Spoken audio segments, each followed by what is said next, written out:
James, now, Scottish phrases, have you taught her... Because you've worked with Jessica a lot. Have you taught her any Scottish phrases, or...? I don't think I've taught her too much, but I remember sitting here on this couch a wee while ago with, I was about to say Dame Meryl Streep, but she's not a dame. No, she should be, you're right. She's American. Yeah, an American dame called Meryl Streep. And I tried a Scottish phrase on her to see if she could understand what I was saying, so I'll try it on you. OK. Oh, yes. All right. This place is pure hoaching me ball bags. It's hoaching your ball bags? This place is pure hoaching me ball bags. This place is pure hoaching me ball bags. Yeah, but what does it mean? It means that this place is making your balls feel... It's good, it's good. Protected. Keep carrying that. Like in a bank. This place is full of idiots, or idiots. Oh. That's not very nice to say. Yeah, you said it to Meryl Streep. Yeah. Was it Robert Redford who was very keen on your English accent? Oh, so, yeah, I'm playing an American in this film with Robert Redford, and I'm playing an American, but I don't stay in the American accent in between takes and stuff. I find that quite annoying for some reason. So I go up to him and I'm like, here's the thing, and blah, blah, blah, and what do you think? You think I should do this, or do you think I should do that? And he'd be like, whoa, whoa, whoa, whoa, whoa, do the American accent. And I was like, I can't express myself properly if I'm, like, if I'm acting in between takes. He says, well, can you do an English accent in between takes then? I know! I know, and I'm like, it's Robert Redford. Oh, you've kind of got to do what you ask.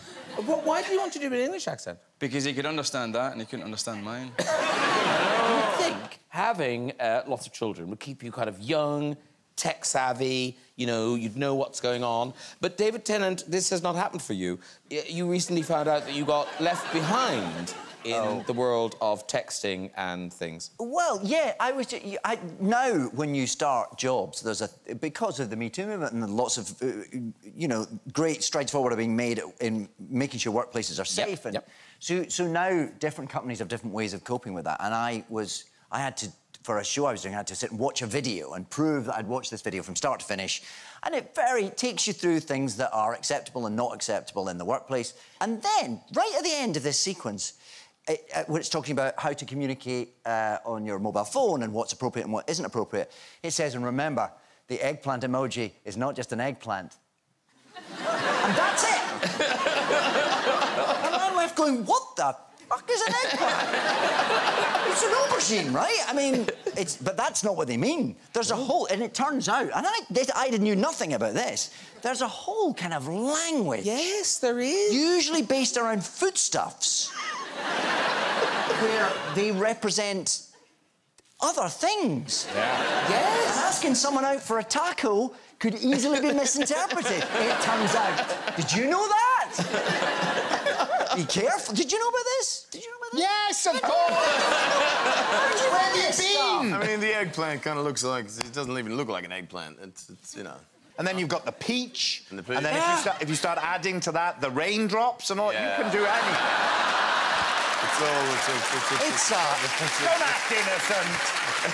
Don't come here with your... Ooh, it's a minefield, clearly. But do you text? Do you have a smartphone? I do, yes. OK, then I've no idea how that passed you by. That's weird. Because I thought the emojis were just meant to represent what they represented. I didn't know there was this whole kind of other language you had to learn. Can you get explicit emojis? That's what we need.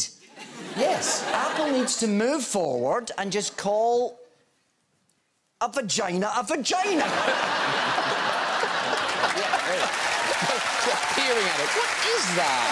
What is that emoji? I've met myself in Spain and Iceland, I think, and in Italy, and so I was making a film in Italy a long, long time ago, and I went to this dinner, and at the dinner was the person who dubs me in Italian, and I was like, gosh, how exciting, this is so nice to meet you, and he sort of, and he kind of, you know, he sort of talked like this, like, you know, sort of breathy kind of voice. I thought, oh, I get it. And, and anyway, so very nice, at this dinner. And then he said, Alan, I will walk you to a cab. I was like, OK. And so we walked into the cab, and out of nowhere, he went, Alan, I cannot make love to you this evening. I was like, what? He did. I was like, but, hey, nobody asked you to. And I was like, OK. And he went... That's what I told you this morning when I saw you. Sorry. was like, what are you talking about, Mr. Italian me? And then he said, I cannot make love to you this evening because I have to get up very early in the morning. And I was like, OK, A, nobody asked you. And B, I think I'm worth having a late night for. If you yeah, I thought so. But it was just so weird. Like, the Italian me didn't want to make love to me, actually, but... was contemplating. That's kind of the end of that story, yeah. And he didn't want to have sex with me. But he was lovely about it. He was very nice. Let me down gently, even though I didn't want to. It was just the weirdest thing. Billy Connolly, Mrs. Brown, that was your first big acting break, wasn't it? Yeah. And is it because of that movie that you got invited to have dinner with the Queen? No, that was because I was friendly with Fergie at the time. That dates this story. And obviously you have to be on your best behaviour. Don't you have a particular trick that you do? Is it at dinner parties you do it, or is it buffets? Or what? Oh, yeah, the thing. It's not a buffet. It was a thing myself and some actor friends did at Edinburgh Festival many years ago. At Edinburgh Festival, you're often asked to these buffets with the Lord Mayor and people like that, and they give you the paper plate and those tomatoes and bits and stuff and a plastic fork and a drink, and so you can't do anything with either. There's no way to put the drink down and your tomatoes keep rolling around. It becomes like one of those little things you used to get to put ball bearings in Mickey Mouse's eyes.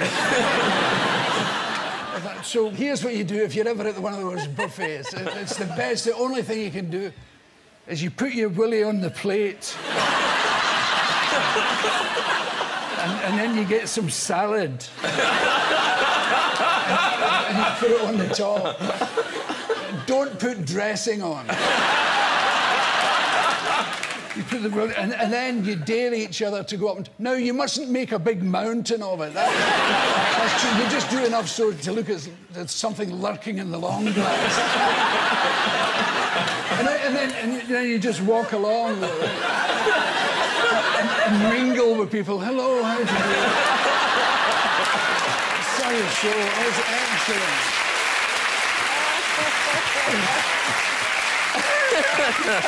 And then you dare each other to go and talk to the Lord Mayor's wife. Talk about salad. Oh, you know, they do a lovely salad here, yes. And you can see the woman going, I didn't see the sausage rolls.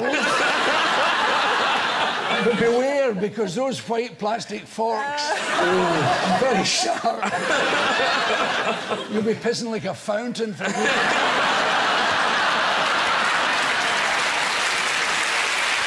Kevin, there, I was saying in the introduction, I mean, your success is extraordinary now. You know, I'm sitting beside the guy that's pulled in $3.5 billion. My success has been all right.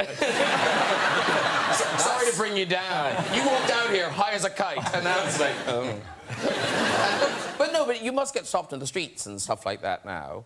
Aye, usually by people collecting for charity. I get asked to sign 25 copies. 25 pirate copies of my own DVD. That takes balls, man. Of course, I signed them. Okay. Of course you do. Now, Lily, can you understand anything Not Kevin much. said? No, not at I got something about balls at the end. Is that what he said? all. Yeah, he said balls. Yeah, he did say balls. No, can you seriously not understand? Not very much. I was going to kind of question him as he was going along, but... I actually tried a show in America. I done one gig. A guy complimented me, approached me after the set, and he goes, man, are you actually Scottish? And I said, yes. And he goes, fuck, man, your English is pretty good. One part of ageing has affected you, the additional grooming that is required. I like to groom, yeah. You must be already. Oh, please, all over. Well, yes, you get. Have you gotten a little? You know, no, really? Well, you're a young man. I like to take a tweezer. What do? I like to take a tweezer and get the odd hair out of here. Oh, no, I need a Flymo. It's just. I don't want want to get them. I don't want to shave it. You know, that's an option. I like to get them out at the root, and it's like weeding. It's like the thrill of the delight of weeding, because you get that thing, and you're clean as a whistle. Look at that. And you get them out. It's nice if you can. I got it. So there's that, and then there's nose, the nose issue. I have had a bit of that. Have you? Yeah. What's your? May I ask? It's a trivial and mundane and not interesting thing, but may I ask you, because I'm interested in it? It's like you would imagine I do, which is. You rip them out by hand? I rip them out by hand. Oh, yeah. Is that? You're too young. You don't have them. You don't have them. Have pubes yet.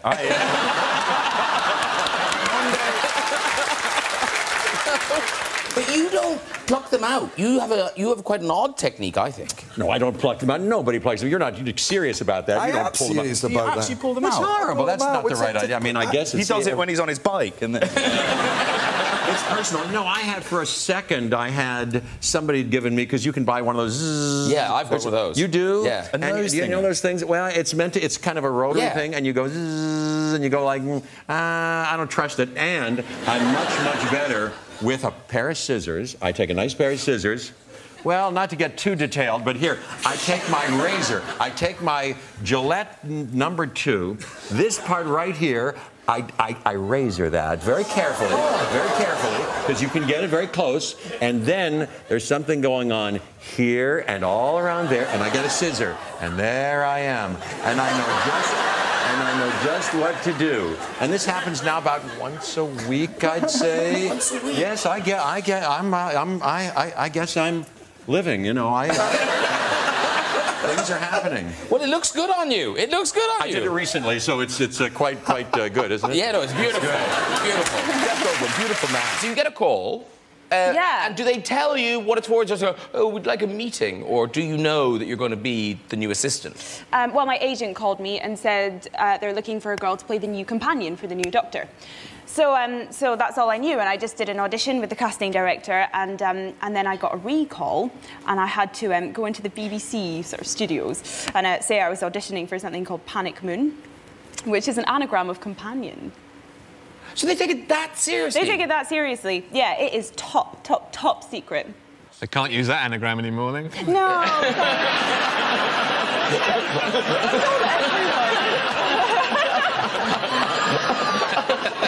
Start again. Double O. New P. Poon. Poonanny. No. But now the reaction to you has been so amazing, and you have you been voted or declared? Everyone just says you're the sexiest Doctor Who assistant of all time. Yeah. What's that all about? I don't know. You were a stripper in the first episode, weren't you? A kissogram. Sorry. Not a stripper. A kissogram. Yeah. Not a stripper. No. Is a kissogram a stripper? Yeah. Oh. It's an anagram of stripper. And it's not as well paid. Yeah, it's like a badly paid stripper in your house. Modelling. I so don't understand the modelling. So this picture, I sort of understand. That one, I mean, awful as it is, it sort of makes sense. This next one, was the cameraman blind? What? Like, that isn't... I don't know what that's about. And there's something that isn't a pose at all. I know. Why can't I even put my elbow on the stool? Something's going on there. That's just being an idiot. That's just being, you don't know anything. You know, I don't know. Nobody gives you a book to say this is how you become an actor, this is what you do. You're just an idiot, you know, drinking lager and having curry, and people say, now you're an actor. Did you send those pictures out to people? No, they were nothing to do with me. It was a popular daily newspaper. Oh, so they were published? Yes. I just assumed that was you trying to be mocked. No, they were published. They were published. Obviously, I was a style icon. But you've also done, did you do a punching game? This is her game. She invented this game. What? Oh, I know. We're so close. Don't touch me. Get away from me. I just wanted to protect my drink. She taught us this game. I didn't. I brought it. You did bring it. We used to do it in the Hunger Games in like a normal way because you're bored. You know, you spend minimum 12 hours on set, so it's like, you know, you see the circle, you get punched, and on Hunger Games it's normal. I brought it to these psychos, and now it's truly dangerous. Did you look? normal. And that was life. That's terrifying. That was life. I find God, that is this what a vagina looks like? Now I'm looking. So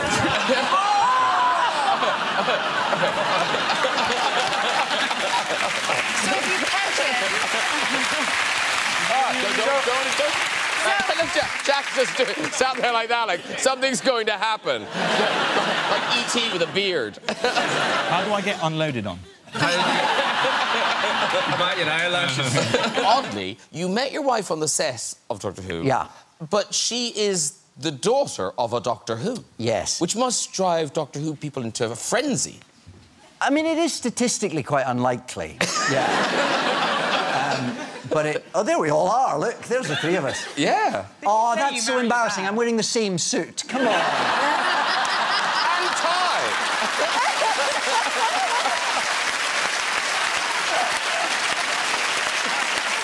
That doesn't make me look very windswept and celebrity-tastic, does it? I mean, it's a very nice one. You wouldn't want me to just wear it once, right? No. You know it works. You know it works. True or not that you kept a lightsaber? I officially don't own a lightsaber. Props guy gave me one. No, he didn't. Because we bought some lightsabers, which I think they're pretty good, aren't they? No, oh, that one's on already. Oh, hang on.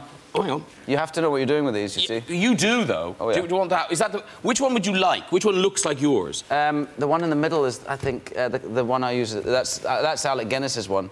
Oh, then it's yours. Yeah. Yeah. Oh, my God. These are really nice. It's amazing. How do you turn that Can one you on? bang them against each other? Will they break? Oh, no, they won't. But you make the sound effects yourself, don't you? Do you want one? Not at all. There's one. Come on. There you go. There you go. Go. You get a good swing. Oh, look at that! What? That's fantastic. But can you make the noises? Oh, is it true that you did this thing? I'm sure you've been asked this 1,000 times. Yeah. Like in Rocky, they did this in Rocky as well, where they had to... You would make the sound effects yourselves. So they had to go back and, like, sound was a nightmare because it was a bunch of people going... No, it wasn't. To begin with, it was quite difficult not to make the sound. Yeah. And also when it goes away, because it makes that nice noise when it goes down. Oh, yes. How do you switch Have you them heard off? that in Rocky? Apparently, like in the first film particularly, it's just loads of sound effects of Sylvester Stallone going...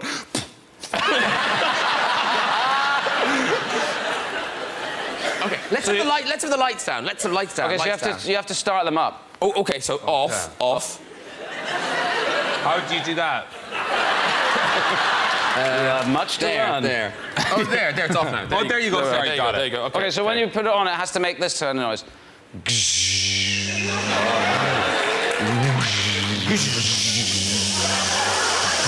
Oh, nice. You're so good at it. I did it. I spent months doing it. Mine keeps going off, though, when I twirl it. I could... Ow! It'll break. They'll break. They're 150 quid each. How much are they cost? 150 quid each. They're good though, aren't they? You go to cricket. If I throw you something, can you get it over? Do it over here. Hang on, I'll throw this here. Wait, who's who? There you go. Actually, I shouldn't be throwing. Can you throw a ball, Chris? Oh, don't be like that. I can't throw anything. Don't be, no. You go. Okay, here we go. All right, we're going. Let's baseball it. Baseball it instead. Okay. Yay! Well done. Very good. Because Alan, obviously, theatre is very important to you. Kind of cabaret brought you to America and all these amazing things. How many times did you do cabaret in the end? Oh, 3.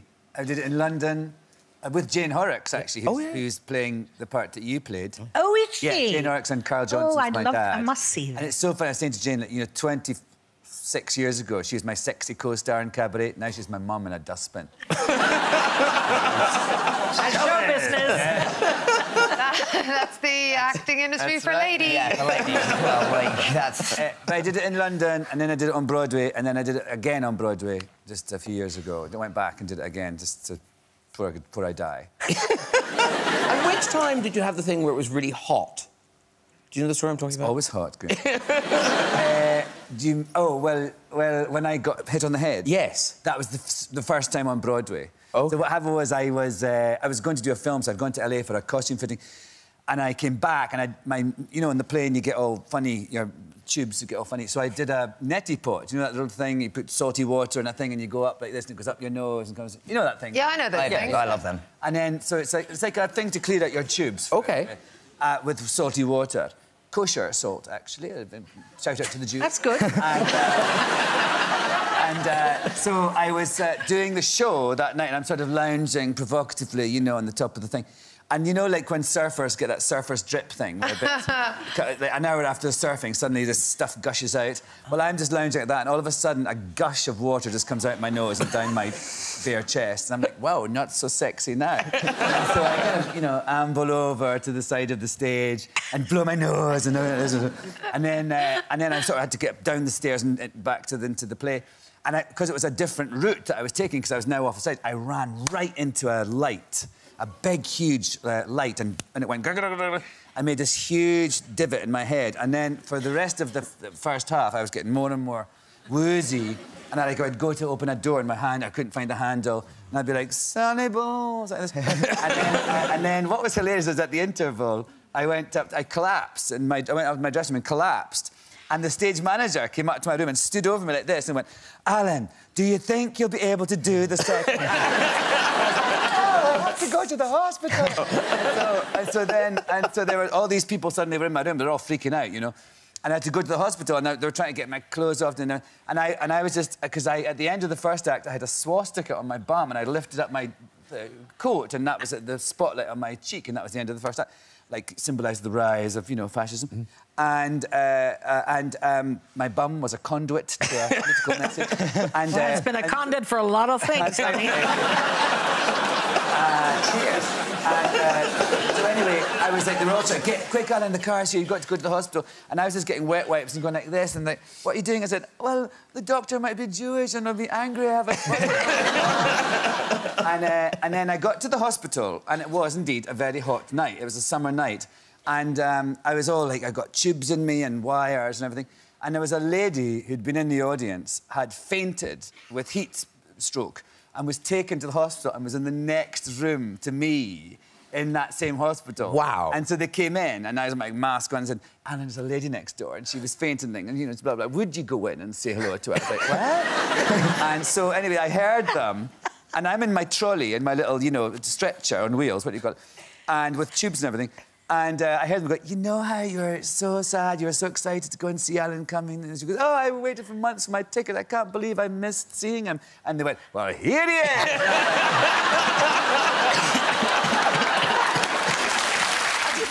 Have you done the zero gravity thing with your brother? No, I've been in a plane with my brother. My brother was a fighter pilot in the RAF, and he took me up, he flew Tornadoes, and I managed to get a backseat trip in a Tornado with him, which was extraordinary.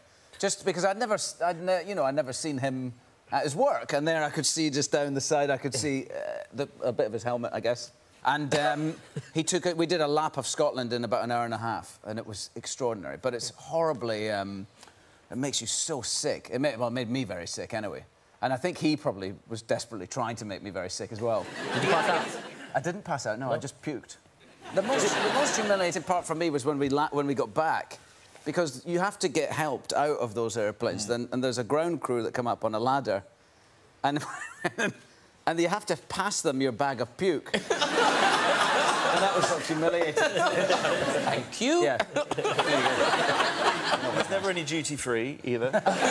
You would think. Now, you look very nice, but I thought, you know, you're a Scot. I thought you might be sporting, you know, the kilt on the red carpet. No, no. Do you ever do the kilt? Oh, yeah, I've done the kilt. I've done the red kilt. carpet? Not in the red carpet, no. I don't think I you did. should do it. Yeah, maybe I should. A lot of people are going, yes, you have. In Glasgow? Oh, I did!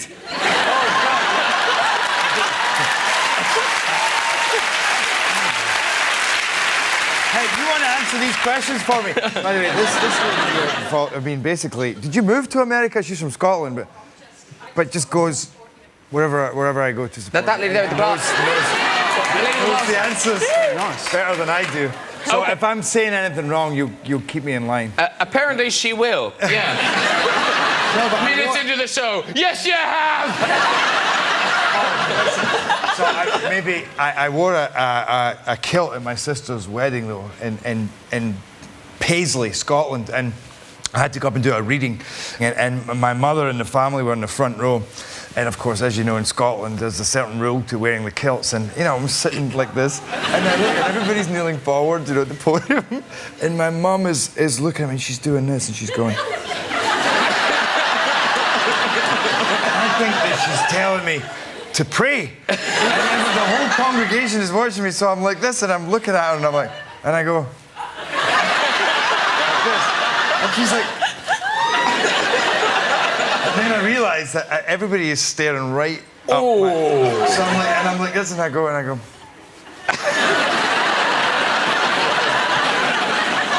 that's why I always forget that I've worn kilts. It's always a disaster.